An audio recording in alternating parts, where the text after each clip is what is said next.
Let's wrap up this debate once and for all. Welcome back to another Plus UPSA. Today I'm about to wrap up this Marvel vs. Anime discussion because we've gone over the first two parts of strength and magic use from the Marvel characters, and I've already gone over why I don't think that them Marvel characters can actually stand up to these anime characters. But then people want to bring up, well, what about the cosmic level powers? What about good old Silver Surfer, Phoenix, and that specific version of Doctor Doom? Because when he's in his white suit, Doctor Doom has always had cosmic level powers, enough to be a threat to the entire universe. These anime characters, they ain't never dealt with anything on that level. And if it was anyone else, like Franklin Richards, or if it were like the Beyonder or anything, somebody who actively has that ability down packed all the time, then yeah, maybe I would agree with you.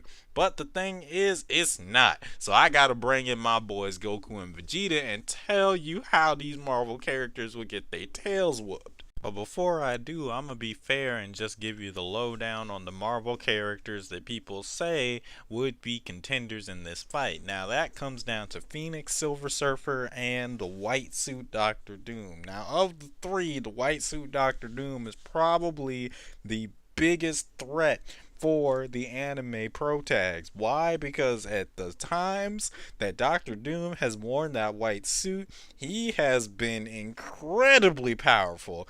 I mean, like the most powerful Marvel character when it came down to it. Now, I'm only going to talk about the second time that he had that white suit, which was during Secret Wars 2. The first time was during the Children's Crusade storyline, which is when he had the powers of Scarlet Witch after she did House of M. Now, like I said before, with Meliodas there, magic don't mean nothing, so Children's Crusade Doom is already out of the picture. But the Secret Wars 2 Doctor Doom had the power of the Molecule Man and was calling himself God King Doom. Could basically rule over all of what remained of reality in the Marvel Universe. Now, he was contested by Black Panther using the Infinity Stones. And I know a lot of people gonna try and say, well, Black Panther got his tail whooped in that fight, and it won't even that big of a deal for Doom. But the thing is, he was contested by the power of the Infinity Gauntlet, meaning if someone had sufficient enough power, they might be able to challenge him or usurp him outright. Now, the question is, do Goku and Vegeta have the power to do that? I think so, and I'm gonna go ahead and give you the reasons why. First of all, in the Buu arc of Dragon Ball Z, Gotenks, the fusion of the sons of Goku and Vegeta, was strong enough to yell a hole in reality. Now, Gotenks is weaker individually than both Goku and Vegeta, so there's no reason why they shouldn't be strong enough to break holes in reality too. But if you want to say that in the Dragon Ball world, techniques mean everything and not everybody can do the same things, that's fine. But let's look at some things that Goku can do. In the Dragon Ball Super anime, Goku is strong enough to clash with someone and send shockwaves throughout the universe that just casually destroy things just from his punches. Not even trying to do this, the force of his punches destroyed planets and sent shockwaves throughout the afterlife. The afterlife, which is a whole separate universe in their canon. Still not enough for you? Let's talk about the time that Goku was hit with destroyer energy, an energy that erases you from existence. Not kills you, erases you from existence. A ghost got hit with destroyer energy and was obliterated. Goku tanked it straight on, and I know a lot of y'all are gonna say, "Oh, that was weaker destroyer energy," because we don't know how strong that destroyer was in comparison to Beerus, who we might think is stronger. But look, an energy that erases you out of existence has got to be a certain amount of strength, and Goku was able to tank it head on and survive without being erased from existence himself. Even if you want to say that God King Doom can rewrite reality, Goku has shown the ability to physically resist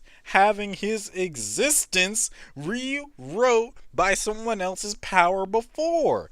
Not only that, But if we really want to bring manga Goku in, because he didn't actually do that feat, I mean, it could be implied that he did it, but we never actually saw it in the manga like we did in the anime, so you could say that it didn't happen. Goku in the manga actually has the ability to do it himself. That's right, he can actually do the move that erases people from existence all by himself in the Dragon Ball Super manga.